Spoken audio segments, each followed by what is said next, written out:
sakit RSN Utuban. Dalam sosialisasi ini kita nanti dibagi 2 sesi. Yang pertama sesi penyampaian materi tentang penyakit HIV yang disampaikan oleh Dr. Trikusumo, spesialis penyakit dalam.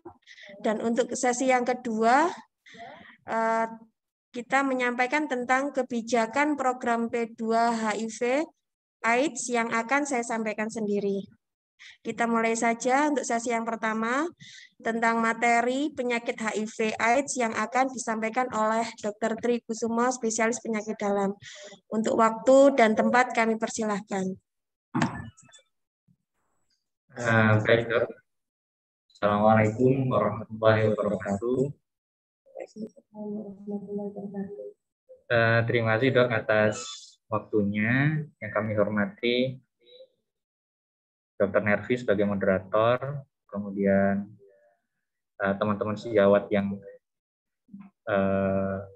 hadir dalam acara Zoom meeting kali ini, serta teman-teman semua peserta Zoom meeting pada hari ini. Nah, sebelumnya mungkin kami akan memberikan paparan singkat berupa overview tentang penyakit HIV/AIDS yang nanti akan dilanjutkan lebih detail lagi tentang program kepada Dr. Nervi. Oke, kita mulai dari paparan pertama, HIV/AIDS. Izin saya mengambil slide dari staf saya di Solo, Dr. Satrio. Semoga beliau beserta keluarga diberikan kemuliaan oleh Allah Subhanahu wa Ta'ala.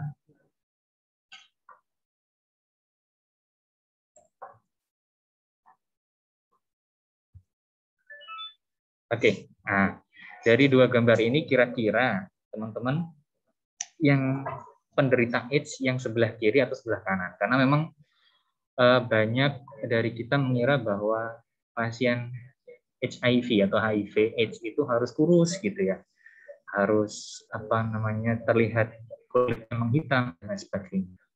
Nah ternyata dia bawa viral. Ternyata sebenarnya pasien yang menderita HIV ternyata adalah pasien sebelah kiri gitu. Karena seperti yang kita ketahui, pasien HIV stadium 1 dan 2 mayoritas kondisi tubuhnya tidak seperti terlihat sedang sakit gitu. Karena memang untuk pemberian ARV yang adekuat dan rutin itu bisa mengembalikan quality of life dari pasien HIV. Selanjutnya, manakah di bawah ini yang menyebabkan penularan HIV kira-kira? Apakah berpelukan erat, kemudian berciuman, kemudian menggunakan alat makan yang sama, menggunakan toilet duduk yang sama, atau mungkin bermain olahraga terkena keringat. Nah, ini kan sering menjadi pertanyaan kita gitu. Kira-kira HIV ini dia menularnya lewat apa gitu ya? Nah, ternyata, ini dari penelitian, ketika kita ambil 1 mili cairan tubuh dari pasien HIV, ternyata partikel virus HIV paling banyak ada di darah gitu ya. Kemudian yang kedua, ketiga baru semen, cairan vagina, kemudian cairan amnion dan saliva. Dan saliva sangat kecil sekali. Apalagi kita hanya berjabat tangan gitu ya, atau berpelukan. Oke. Nah, ini adalah era di mana bisa kita lihat sebelah kiri adalah prehab atau era sebelum keluarnya ARV gitu. Ternyata angka ketahanan hidupnya hanya 8 tahun gitu ya. Setelah muncul triple terapi, ternyata angka ketahanan hidupnya meningkat. Bisa 55 hingga 60 tahun. Di Indonesia sendiri, untuk estimasinya ini kurang lebih adalah 600.000, dan ternyata kita baru bisa mendeteksi kurang lebih hanya setengahnya, gitu, sekitar 300.000. Nah, ini menjadi fokus kita bersama bahwa kita harus betul-betul fokus, kita harus betul-betul mengerahkan segalanya untuk mencari gitu ya, untuk mendeteksi pasien-pasien HIV yang belum terjaring oleh pelayanan kesehatan kita gitu. Nah, kita juga sering keliru gitu secara pandangan kita bahwa pasien HIV atau B20 itu sering terjadi pada penjajah seks, kemudian LSL, orang-orang yang mungkin kita kira itu resiko tinggi. Ternyata wira swasta atau usaha sendiri, ibu rumah tangga ternyata juga menduduki peringkat paling tinggi gitu kasusnya. Nah, ini menjadi kewaspadaan kita betul, apalagi apabila kita berada di suatu daerah yang bersifat endemis dari HIV itu sendiri. Kemudian tantangan kita terutama yang pertama adalah aware of HIV status. Jadi kadang kita kurang peduli, kita kurang perhatian terhadap status HIV pasien-pasien kita. Sehingga ini akhirnya menyebabkan late diagnosis of HIV infection gitu. Kemudian kegagalan atau tantangan ini juga akhirnya menyebabkan failure of HIV positive patient to link to care. Akhirnya banyak pasien yang meninggal tanpa adanya pelayanan atau perawatan dari pusat kesehatan. Akhirnya terjadi late initiation of ARV, ART. Yang terakhir adalah inability to achieve and maintain viral suppression. Akhirnya program triple 90% dari pemerintah atau triple 90%. Yang pertama adalah 90% orang yang atau komunitas yang kita duga menderita HIV itu harus terdeteksi. Yang pertama itu kita gagal. Kemudian yang kedua, 90% orang yang kita deteksi HIV itu harus mendapatkan ARV yang adekuat. Yang ketiga adalah 90% orang yang mendapatkan ARV harus terjadi supresi terhadap viral load dari RNA HIV. Nah, itu adalah sebenarnya program. Sehingga ini menjadi tantangan kita bersama. Nah, ini adalah gambaran dari virus HIV, di mana HIV ini ada envelope atau kapsulnya yang di mana di dalamnya adalah materi genetik yang akan berhubungan dengan patogenesis penyakit dari HIV. Nah, ini juga sama. Nah, ini proses patogenesisnya kurang lebih. Jadi virus HIV akan masuk melalui mukosa ya di dalam tubuh, baik itu mukosa di alat genital selama penularan dari hubungan intim. Kemudian dia masuk melalui mukosa, kemudian dia mengeluarkan materi genetiknya. Kemudian dia memiliki kemampuan reverse transcription. Jadi dia akan bergabung dengan DNA di sel CD4 kita. Jadi yang diserang adalah sel CD4 atau sel T. Kemudian dia bergabung, kemudian dia bereplikasi, dan dia akan membentuk virus baru yang tidak dikenali oleh tubuh kita sendiri sebenarnya. Dan ketika dia keluar dari sel CD4, maka sel CD4-nya akan rusak. Inilah yang akhirnya menyebabkan pasien HIV itu memiliki kadar CD4 yang rendah. Sedangkan sel CD4 ini adalah sel yang sebagai tentara kita dalam menanggulangi atau memproteksi dari baik itu virus, bakteri, atau jamur.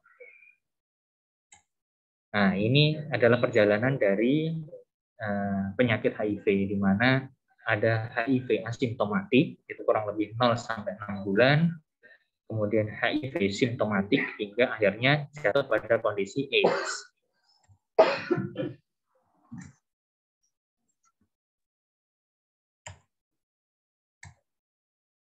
Nah, ini beberapa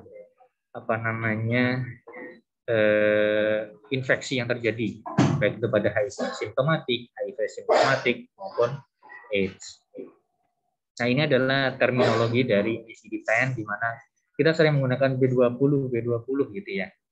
Padahal waktu dia asimptomatik atau infeksi awal, kita sebut dengan klinis HIV atau suspek HIV, maka kodenya adalah B24 gitu ya, atau B23. Sedangkan jika sudah terjadi simptom pada infeksi HIV, maka berubah menjadi B20.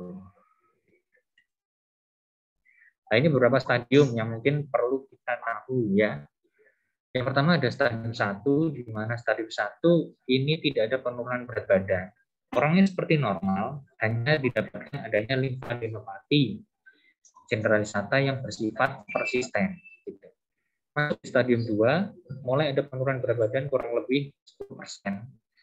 Dengan disertai seperti luka di sekitar bibir, dermatitis alveolaris, ruang kulit seboroid, herpes zoster, ispa berulang, lupus mulut. Kemudian masuk di stadium ketiga, itu mulai muncul penurunan berat badan yang lebih dari 10%. Sudah mulai kurus pasien. Kemudian mulai muncul kandidiasis oral, oral heri leukoplaki, diare, demam yang tidak diketahui penyebabnya lebih dari 1 bulan, infeksi bakteri yang berat, gitu ya, baik itu pneumonia, TB paru, kemudian gingivitis, periodontitis, anemia, neutropenia, dan trombositopenia. Ini menjadi kewaspadaan kita bagi teman-teman mungkin di IGD atau mungkin di rawat jalan. Ini harus menjadi refleks kita. Apabila ada pasien-pasien dengan kondisi berikut, maka kita harus curiga, gitu ya. Kemudian sindrom wasting HIV ini masuk di stadium 4. Sindrom wasting adalah kondisi pasien seperti malnutrisi, jadi kurus sekali. Jadi dia akan ada kandidiasis, atau simplex, limfoma, dan lain sebagainya. Oke, ya. Nah, ini gambaran stadium klinis 1. Mulai muncul limfadenopati. Nah, bisa limfadenopati di mastoid, bisa di submandibular, dan lain sebagainya. Stadium klinis 2. Ini ada gatal, bersisik seboroid, jadi ya, kemerahan, gitu. Nah, seperti ini. Nah, ini yang sering kita temukan, PPE, ya. Nah, ini papular pruritic eruption, ini yang paling terkenal pada pasien HIV.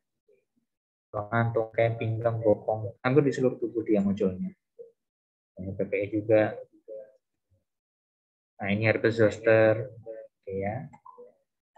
Kemudian stadium klinis ketiga mulai ada kandidiasis. Nah, itu gambarannya ada plat putih di palatumnya, ya, balik ke palatum durum maupun palatum moleknya. Kemudian, nah ini juga kandidiasis. Nah, ini namanya kandidiasis celtis angularis di pojok-pojok dari bibir. Kemudian necrotizing stomatitis. Nah, ini TB paru. TB paru juga salah satu indikasi kita melakukan pemeriksaan HIV, ya, gitu. Karena HIV dan TB paru itu memiliki kondisi yang sama, yaitu imunodefisiensi. Atau bisa juga HIV yang lanjut, dia bisa berubah menjadi severe immunocompromised, gitu ya. Kemudian kondisi klinis lainnya pansitopenia. Apa itu pansitopenia? Yaitu penurunan 3 poin dari darah lengkap, misalkan anemia, leukopenia, dan trombositopenia. Itu disebut dengan pansitopenia. Kemudian berat badan lebih dari 10%, diare kronis, dan demam yang bersifat kronis. Tadi 4, dia mulai wasting syndrome. Ya. Kemudian ada diare 1 bulan, demam lebih dari 1 bulan. Bisa sampai CMV, bisa tokso, sampai ke otak. Nah, ini kondisi-kondisi pada stadium 4. PCP, pneumositis, pneumonia. Jadi seperti pneumonia, tapi bukan pneumonia. Karena disebabkan oleh jamur. Ya. Perbedaannya apa? Nah, ini mungkin bisa dibaca. Perbedaan pneumonia bakteri dengan pneumonia pneumositis. Kalau pneumonia dia bersifat akut, sedangkan pneumonia pneumositis dia subakut.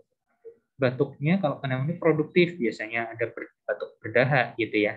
Tapi kalau pneumonia pneumositis dia batuknya batuk kering gitu bedanya. Itu dan lain sebagainya. Klinis lainnya bisa meningitis, encephalopathy HIV, kanker serviks invasif, retinitis, CMV. Jadi terkadang pasien HIV stadium 4 datang ketika sudah pada kondisi penurunan kesadaran. Bahkan bisa karena meningitis HIV, encephalopathy, CMV, dan lain sebagainya. Sehingga tujuan pengendalian HIV/AIDS yang pertama adalah 3-0, yaitu 3-0 dari new infection, 0 dari AIDS-related death, dan yang ketiga stigma dan diskriminasi. Jadi yang pertama kita harus menekan betul infeksi yang baru, kemudian kita harus bisa betul untuk menterapi pasien sehingga kalau bisa tidak sampai jatuh ke kondisi AIDS, apalagi sampai terjadi kematian karena obat kita yang kurang adekuat. Kemudian yang ketiga terutama kita harus menghilangkan stigma dan diskriminasi. Yang pertama dari siapa? Dari kita sendiri, dari nakes yang merawat gitu ya. Jangan sampai kita seolah-olah seperti menghindari untuk merawat pasien B20. Yang cukup kita lakukan adalah kita cukup menjaga diri dengan APD yang sesuai. Kemudian indikasi tes HIV. Ini setiap orang dewasa, anak dan remaja dengan kondisi medis yang diduga terjadi infeksi HIV, terutama pada riwayat tuberkulosis dan IMS. Kemudian asuhan antenatal pada ibu hamil dan ibu bersalin, serta laki-laki dewasa yang minta sirkumsisi sebagai tindakan pencegahan HIV. Tentunya ini harus mengacu pada prinsip 5C. Yang pertama adalah informed consent. Ya, untuk yang terbaru memang informed consent-nya cukup verbal. Kemudian yang kedua adalah confidentiality. Confidentiality itu jadi kita merahasiakan informasi tentang status HIV pasien, namun tetap menjaga keamanan pada nakes yang merawat. Gitu. Jadi nakes harus tahu kondisi status HIV, pasangan juga harus tahu gitu ya. Nah, di luar itu memang harus kita rahasiakan. Kemudian kita juga harus melakukan konseling kepada pasien yang dengan status HIV positif maupun negatif. Kemudian kita harus melakukan correct test result. Jadi kita harus memastikan tes yang kita lakukan itu valid gitu ya. Kemudian connection to care. Jadi kita harus mengkoneksikan pasien dengan status HIV positif untuk mendapatkan ARV yang adekuat. Kemudian yang terakhir adalah treatment and prevention services. Jadi kita harus menjalankan 5C ini dengan tepat gitu. Kemudian ini yang lama, jadi ada VCT dan PITC. Kalau sekarang kita lebih ke PITC atau KPTI ya, KPTI. Jadi pemeriksaan pasien yang terduga HIV itu memang atas inisiatif nakes. Kemudian dia option out, jadi dia tanda tangan informed consent-nya apabila menolak. Bedanya dengan VCT, itu dia untuk setuju kita tes HIV, dia option, jadi kita tanda tangan informed consent untuk persetujuan. Tapi kalau PITC penolakan, bedanya di situ. Ada informasi prates, petugasnya siapa? Dokter atau nakes, pelaksananya tes lebih cepat, kemudian ada dukungan emosional VCT. Gitu. Nah ini strategi-strateginya, ya. Jadi harus menggunakan 3 reagen. Nah ini. Jadi kelompok pasien yang mana yang harus dites HIV? Ada LSL. LSL itu laki-laki seks dengan laki-laki. Kemudian waria. Kemudian WPS wanita penjajah seks atau PPS pelanggan penjajah seks. Gitu ya. Kemudian penasun karena narkoba suntik gitu ya, WPP. Dan ibu hamil, pasien TBC, pasien IMS atau dengan keluhan IMS, kemudian pasien hepatitis B dan C, kemudian pasien dengan gejala penurunan kekebalan tubuh apapun itu, kemudian pasangan odanya, anak dari ibu HIV positif, dan di daerah epidemi yang meluas, orang yang datang ke Vaskes harus dicek. Nah ini pasiennya yang pertama adalah menerima verbal consent, kemudian apakah dia menerima? Kalau dia menerima, langsung lanjut ke laboratorium. Kemudian dicek 3 reagen itu hasilnya positif, inkonklusif, atau meragukan, atau negatif, gitu ya. Kalau dia menolak tes, bisa tanda tangan surat penolakan atau berinformasi manfaat tes. Nah, ini juga sama. Jadi ini A1 atau reagen yang pertama, gitu ya. Ternyata dia positif, kemudian dilanjutkan reagen kedua, positif atau negatif. Nah, ini nanti. Ini menjadi perhatian kita, nanti kita pelan-pelan bahas di sini ya. Oke, nah ini lebih gampang lagi. Tes HIV, kalau negatif, beri paket hasil negatif. Paketnya apa saja? Jelaskan arti non-reaktif dan lain sebagainya. Kemudian inkonklusif. Nah, kalau inkonklusif, berarti yang pertama positif, reagen kedua negatif, kemudian yang ketiga ternyata positif, berarti inkonklusif. 2 positif, 1 negatif. Maka kita ulang 2 minggu kemudian. Kalau negatif, berarti ya sudah kita pastikan negatif. Kalau inkonklusif lagi, kita nyatakan negatif. Tapi kalau positif, kemudian kita rujuk ke klinik ARV untuk mendapatkan paket ARV dan sebagainya yang sebelah kanan itu. Nah, tujuannya apa sebenarnya terapi ARV? Yang pertama, menurunkan jumlah virus, memperbaiki kualitas hidup, mencegah infeksi oportunistik seperti kandidiasis dan lain sebagainya tadi, mencegah progresi penyakit, mengurangi transmisi kepada yang lain gitu. Memang kita tujuannya adalah treatment as prevention, terapi untuk pencegahan gitu ya. Nah, ini misalkan contohnya pasien dari 2003 sudah diberikan ARV, 2004 sudah terlihat semakin segar gitu ya, badannya sudah tambah, keluhan sudah berkurang. Itulah memang tujuan kita untuk memberikan ARV adalah untuk quality of life dari pasien. Kapan mulai ARV? Rekomendasi terbaru inisiasi ART pada dewasa dan anak saat ini adalah semua pasien HIV tanpa memandang nilai CD4 dan stadium klinis. Jadi langsung kita kasih. Para petugas kesehatan wajib menggunakan indikasi pengobatan ARV yang baru sebagai bagian dari layanan berkesinambungan. Nah, ini beberapa ARV yang sering kita gunakan. Nah, yang baru memang kita lebih fokus ke dolutegravir atau DTG. Nah, jadi ada TLE, ada TLD yang kita ketahui. Mungkin sekilas saja ya.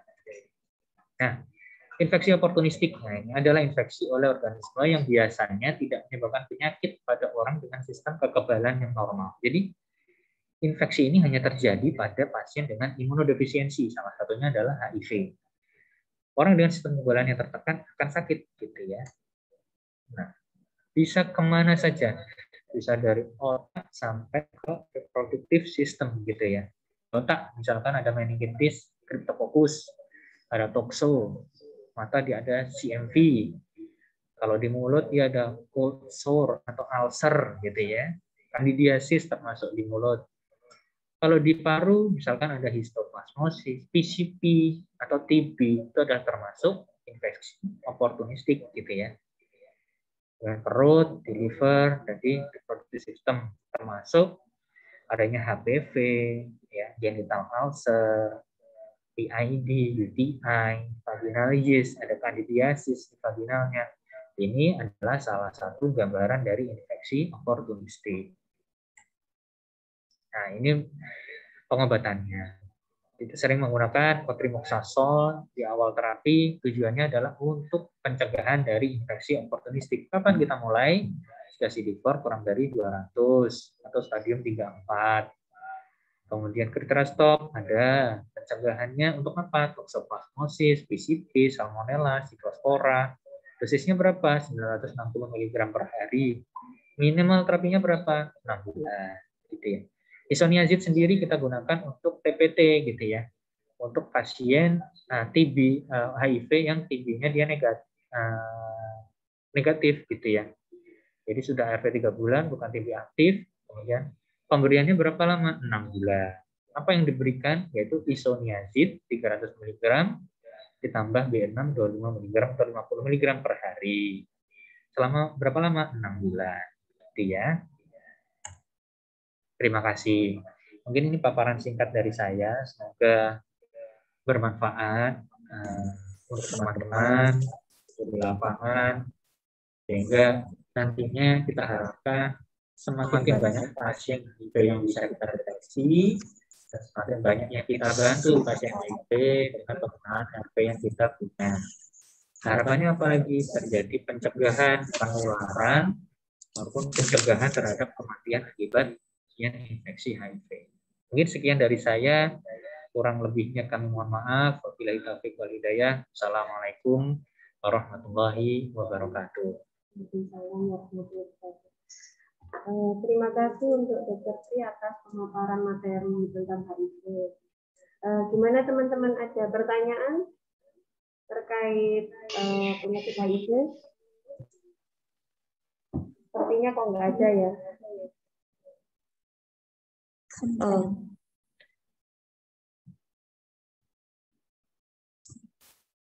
Ini ada satu pertanyaan tadi, dokter. Ini dari Mbak Wahyu Indah. Misalkan ini ada pasien yang HIV, apakah otomatis istrinya juga didiagnosis HIV juga gitu? Terima kasih. Ya, terima kasih kepada Mbak Wahyu Indah ya. Ya. Nah, jadi untuk pasien HIV positif, tentunya kita harus mengetahui status HIV kemudian status pengobatannya, dan kemudian status aktivitas seksualnya gitu ya. Pertama, pasien HIV harus kita tahu stadiumnya. Apakah dia stadium 1, 2, 3, atau 4. Kemudian kita harus tahu status pengobatannya. Karena kalau dia sudah mulai pengobatan, kemudian CD4-nya dia sudah membaik di atas 500 katakanlah, maka sebenarnya penularannya pun akan sangat minimal gitu. Kemudian yang ketiga, bagaimana aktivitas seksualnya? Apakah dia sebelum menerima ARV dia sudah berhubungan seksual dengan istrinya, atau bagaimana? Itu tentu perlu kita gali lebih dalam, sehingga setiap pasangan dari ODA atau orang yang menderita HIV/AIDS ini harus kita cek gitu ya, dan harus kita kasih tahu status HIV dari mungkin suaminya itu, sehingga dia akan bersedia untuk kita cek HIV itu. Jadi belum secara otomatis istrinya pasti positif, belum tentu, tergantung tadi itu. Terima kasih dokter untuk penjelasannya. Untuk teman-teman yang lain, apakah ada pertanyaan? Kalau nggak ada, saya ini mau tanya dokter satu aja pertanyaan dari saya. Kalau misalkan ini kan kita kan karyawan di rumah sakit nih, sering terpapar banyak pasien. Misalkan kita terkena jarum suntik dari pasien yang terkena HIV, tindakan apa yang selanjutnya kita lakukan? Oke. Jadi untuk kasus terpapar seperti itu, yang pertama harus tetap tenang, kemudian segera memberikan informasi ke tim VCT atau HIV. Kemudian yang ketiga, kita harus gali dulu pasien yang yang kita lakukan tindakan itu termasuk HIV stadium berapa. Karena semakin berat, maka kemungkinan untuk tertularnya akan semakin tinggi. Kemudian tadi juga status pengobatannya bagaimana, stabil atau enggak. Tapi yang jelas tetap petugas tersebut harus dilakukan tes. Kemudian jika perlu kita juga berikan profilaksis gitu ya. Profilaksis pun ada kita obatnya. Itu aja. Nanti yang penting segera lapor, kemudian segera dibersihkan ya. Mungkin terprosedur atau apa segera dibersihkan, segera lapor sehingga kita semakin cepat melakukan tindakan. Itu sih dok. Oke dokter. Ini ada lagi dok yang dari Rian. Dari Rian menanyakan antisipasi agar kita tenang dan nyaman melayani pasien HIV bagaimana dokter dibanding dengan pasien hepatitis yang tingkat penularannya lebih tinggi. Oke. Jadi yang perlu dipahami, kita harus tahu penularan HIV itu lewat apa gitu kan. Jadi penjelasan di presentasi awal tadi memang penularannya tertinggi lewat darah gitu ya, kontak darah gitu. Atau lewat hubungan seksual yang dengan pasien HIV gitu. Artinya kita sebagai nakes khawatir selama kita menggunakan handscoon, saya rasa penularannya sangat rendah gitu ya. Akan mungkin tidak akan menular gitu ya. Akan tidak ada kontak dengan darah pasien. Seperti itu saja sebenarnya. Sama seperti kita penanganan pasien hepatitis yang penularannya juga sama lewat darah. Itu sih dok.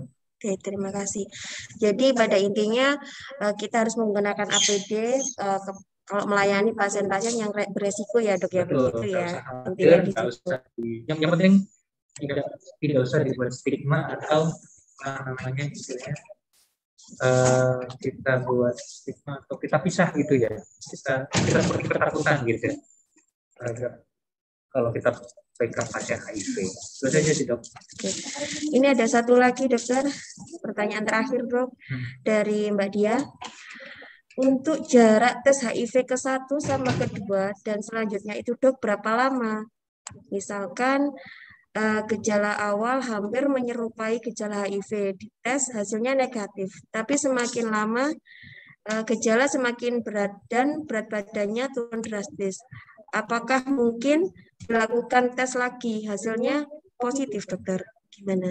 Ya, baik. Ini pertanyaan bagus sekali. Jadi, pada perjalanan infeksi HIV kita kenal dengan window period atau periode jendela ya. Jendela itu tadi bervariasi setiap pasien. Yang jelas, di panduan untuk pemeriksaannya terbaru apabila kita melakukan tes HIV langsung 3 reagen dan itu negatif, namun klinisnya mendukung untuk pasien itu terinfeksi HIV, maka bisa kita ulang 4-6 minggu gitu. Dan apakah mungkin positif? Sangat mungkin. Bisa saja mungkin dia masih pada periode jendela tersebut gitu ya. Atau bisa kita rutinkan gitu. Mungkin setiap tahun kita cek dia sehingga nanti harapannya pasien mendapatkan terapi yang tepat gitu ya. Itu sih, Dok. Oke, terima kasih dokter. Sebenarnya banyak beberapa pertanyaan lagi berhubung kita membatasi karena masih ada beberapa yang perlu kita sampaikan. Ya. Mungkin cukup segini aja ya dok. Untuk yang teman-teman yang lainnya yang banyak pertanyaan jangan kecewa, nanti akan dibahas ulang oleh tim kami dan akan kita sampaikan jawabannya seperti apa begitu. Untuk Dokter Tri Kusumo spesialis penyakit dalam, terima kasih banyak atas kehadirannya dan penyampaian materinya. Semoga materi yang disampaikan bermanfaat buat teman-teman semua. Terima kasih dokter. Saya akhiri. Wabillahi taufiq wal hidayah. Wassalamualaikum warahmatullahi wabarakatuh. Untuk teman-teman. Untuk selanjutnya kita akan membahas terkait kebijakan program pencegahan. Jadi untuk selanjutnya kita bahas tentang kebijakan program pencegahan dan penanggulangan HIV/AIDS kepada seluruh karyawan Rumah Sakit Nahdlatul Ulama. Akan saya sampaikan